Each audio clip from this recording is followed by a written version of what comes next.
जो आज मनीष सिसोदिया ने कहा योगी और ओवैसी मिले हुए हैं, क्यों भाई ऐसा क्यों कह रहे हैं? वकार भाई नहीं, मैं कह रहा हूँ संजय सिंह जी और योगी जी मिले हुए हैं। हाँ नहीं, वकार भाई को अभिवादन।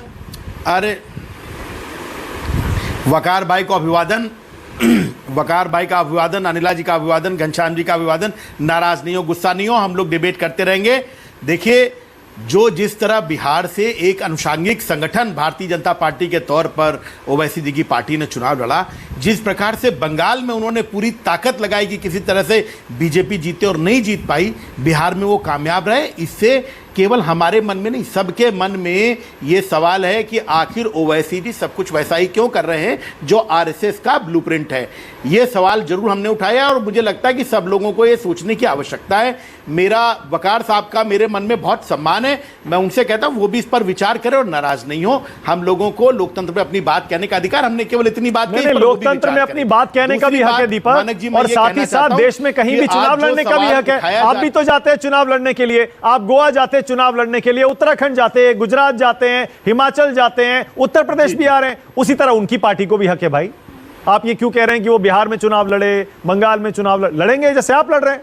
दिक्कत क्या है इसमें? मानक जी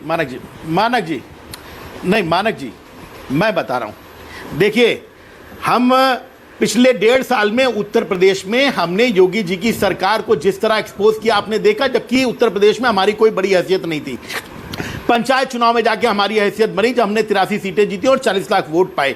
लेकिन सवाल यह है कि हम मध्य प्रदेश में चुनाव लड़े, छत्तीसगढ़ में चुनाव लड़े, राजस्थान में चुनाव लड़े, कर्नाटक में चुनाव लड़े, गोवा में चुनाव लड़े और हर जगह भारतीय जनता पार्टी हारी।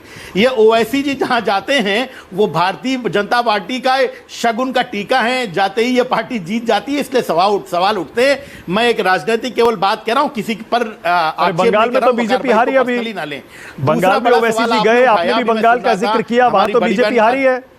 सुनिए अनिला जी, सुनिए। अच्छा, और अब मैं पलट के आपसे सवाल एक और पूछ रहा हूं दीपक, एनालिसिस देखिए आप, और वो सवाल ये है कि आपने भी अयोध्या से ही अपनी यात्रा क्यों शुरू की? जी आप भी बता दीजिए। आप तो कहते थे बीजेपी सांप्रदायिक राजनीति करती है, अयोध्या से ही आपने तिरंगा यात्रा क्यों शुरू की? आपके नेता क्यों कहते हैं कि राम राज लाएंगे? आप भी तो वही राजनीति कर रहे हैं। जी मानक जी, पहले तो मैं थोड़ा सा करेक्ट कर दूं, मैं आपका बहुत सम्मान करता हूं, आपकी हमेशा इतनी सटीक जानकारियां होती हैं, कई बार हम करेक्ट होते हैं, लेकिन चूंकि मैं भी पत्रकार रहा हूं तो आपके भाई की तरह अधिकार पूर्वक कहता हूं।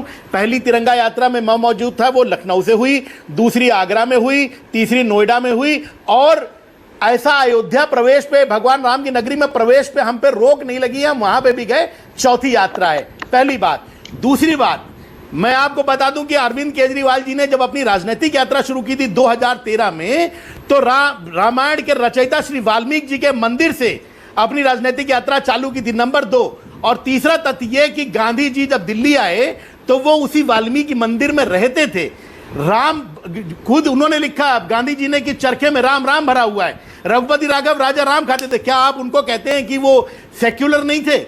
देखिए, हम देश के संविधान की इज्जत करते हैं, हमारी पार्टी का संविधान आप पढ़ेंगे, वो हम भारत के लोग भारत को संपूर्ण प्रभुत्व संपन्न, समाजवादी, धर्मनिरपेक्ष, लोकतांत्रिक गणराज्य बनाने की परिकल्पना के साथ शुरू करते हैं। तीन न्याय, सामाजिक, आर्थिक और राजनीतिक न्याय, 5 तरह के अधिकार, 2 तरह की बराबरी और 2 तरह की बंधुता जो हमारे संविधान में कही गई है, उस पर हमारा संविधान बना हुआ है। राम के मंदिर किसी मतलब हमारे जाने पर रोक नहीं है। हाँ। हम उस प्रदेश से आते हैं जहां पर रामचरितमानस में कहा गया है कि पुत्रवती जुबती जग सोई, रघुपति भगत जास सुत होई। ये हमारे जीन्स में है, राजनीति नहीं करनी है। क्या बात है? भारतीय जनता पार्टी और हमारी बहुत बढ़िया, छोटा सा फर्क मजा आ गया। सम्मान के साथ सुनिए, बड़े सम्मान के साथ, बड़ी सम्मान के साथ एक बात कहता हूं। हाँ। सुनिए, एक बात कह रहा हूं। आप, मैं भारतीय जनता पार्टी में हमारी बहन से एक सवाल पूछता हूं। हम धर्म की राजनीति नहीं करते, हिंदू मुसलमान की राजनीति नहीं करते, इसके बावजूद हम 35,000 लोगों को जगन्नाथपुरी, द्वारकापुरी, महाकाल, वैष्णो देवी, श्री दरबार साहिब, अमृतसर और अजमेर शरीफ की तीर्थ यात्रा कराते हैं। भारतीय जनता पार्टी कहती है हम हिंदुओं की पार्टी है। उत्तर प्रदेश सरकार ने कितने लोगों को तीर्थ यात्रा कराई? 1100 मानसरोवर यात्रियों की हर साल हम सेवा करते हैं, 1100 कांवड़ कैंप लगाते हैं, 175 हम यहां पर छठ पूजा के हमने घाट बनाए जो 75 थे जब हम सरकार में आए। ये सरकार का दायित्व ये राजनीति करने के लिए नहीं है। अरविंद केजरीवाल हर परिवार के बड़े अनिला सिंह जवाब दीजिए, उसके बाद मुकेश शर्मा के पास जा रहा हूं। मुकेश शर्मा भी आ गए हैं कांग्रेस की तरफ से। पहले अनिला सिंह जवाब दीजिए। हम इतना काम कर सकते हैं। हिंदुओं की पार्टी बन गई क्या? देखिए दीपक वाजपेयी क्या कह रहे हैं, रामचरितमानस सुना रहे हैं। एक सवाल और। हाँ मानक एक सवाल, मानक भाई एक छोटा सवाल और। ये बताइए कि ब्रजभूषण शरण सिंह को टिकट देकर एमपी बनाने वाली पार्टी कौन सी है? वो कैसे दूसरे पे माफिया का आरोप लगा सकती? माफियावाद की सबसे बड़ी पोषक भारतीय जनता पार्टी। ओके अनिला सिंह बोलिए।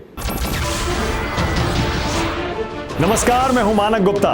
अगर आपको हमारा ये वीडियो पसंद आया हो तो इसे लाइक और शेयर जरूर करें, और हां, हमें सब्सक्राइब और फॉलो करना ना भूलें ताकि आप देश और दुनिया की कोई खबर मिस ना करें।